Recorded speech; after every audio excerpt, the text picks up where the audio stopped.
Alright, good morning guys, Doug with the Mac Rifleman. So, today we're going to be talking about IMT, Individual Movement Technique. This will obviously be in the IMT series, imagine that, that's going to be crazy, right? So we're going to talk about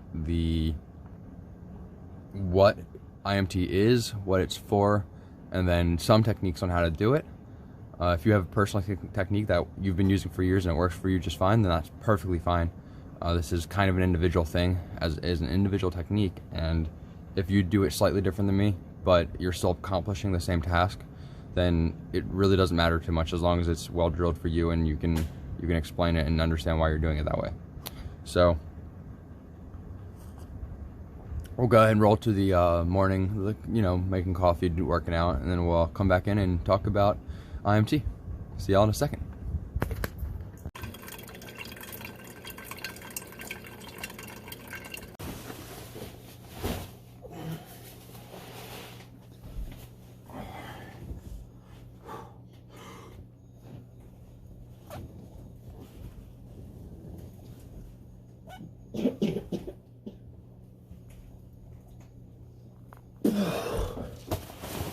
Alright, last 5, let's see how it goes.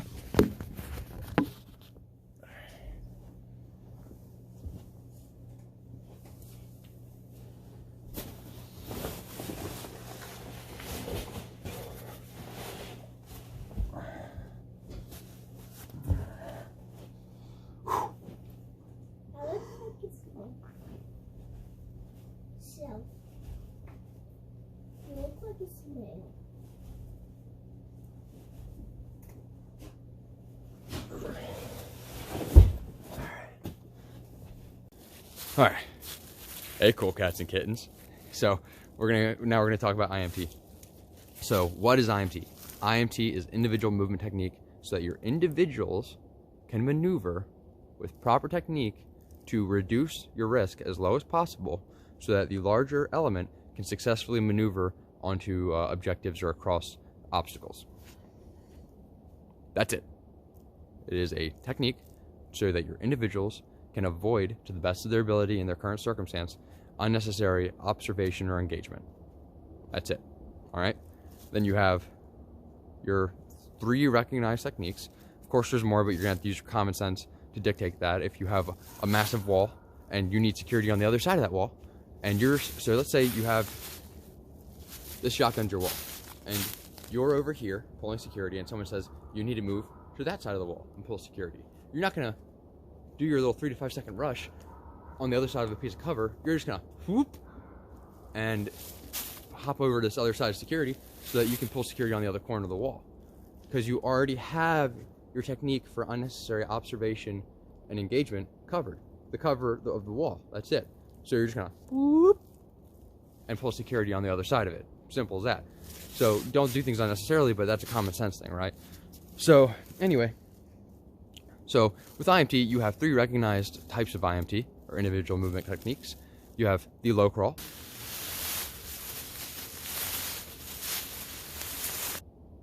the high crawl, the 35 second bound, or rush.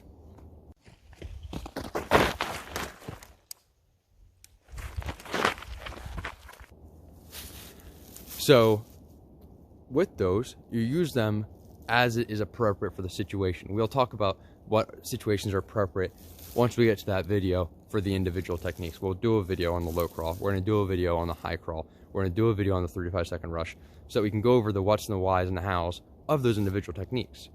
But more importantly, what I want to talk about in this video is people thinking about this stuff, just in general.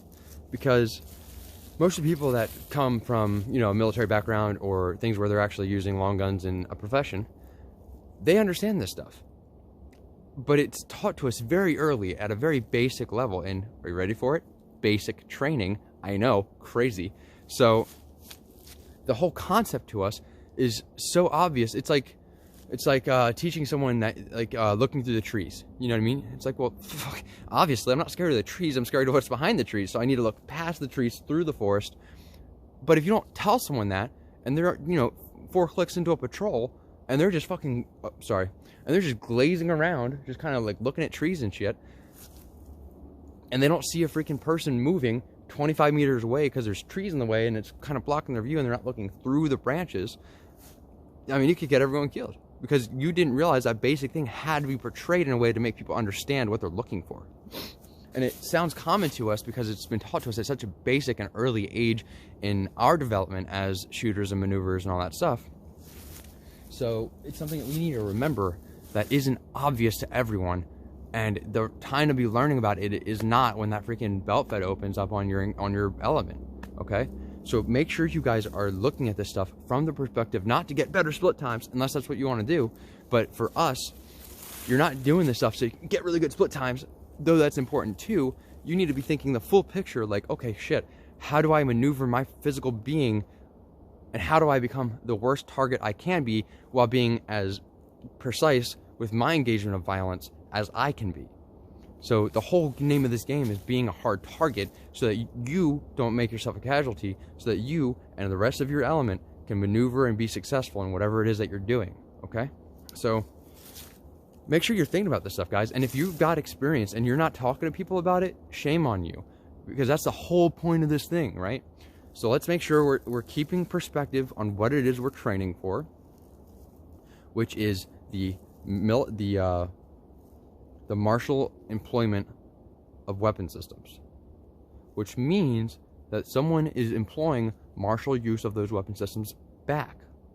And we have to keep that in perspective when we're training and make sure our full thing is focused on getting us as lethal and efficient as we can, so that we can move on to the bigger things and not have little things like how do I low crawl holding us back from successful employment or successful training, right? So that being said, hopefully this is helpful.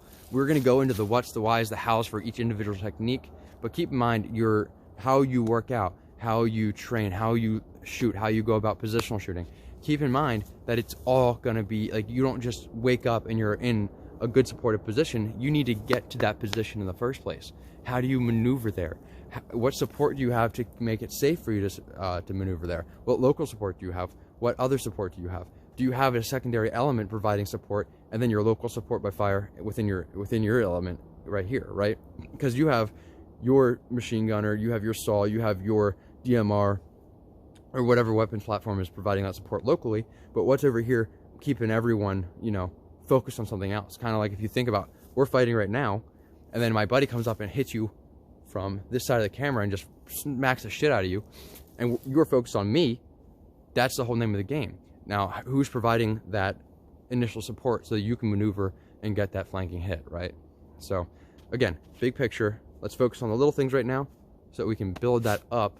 And once we get to that level of proficiency we need on the individual level, we can move into how people work together with that combined proficiency of a unit, right?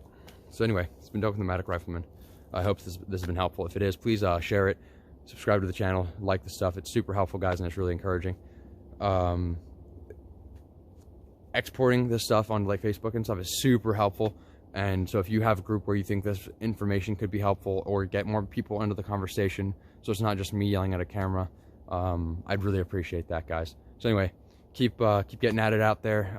Let me know on the Facebook page what y'all are doing as far as improving your physical readiness today, so that we might not hopefully need it tomorrow. All right, y'all have a blessed day.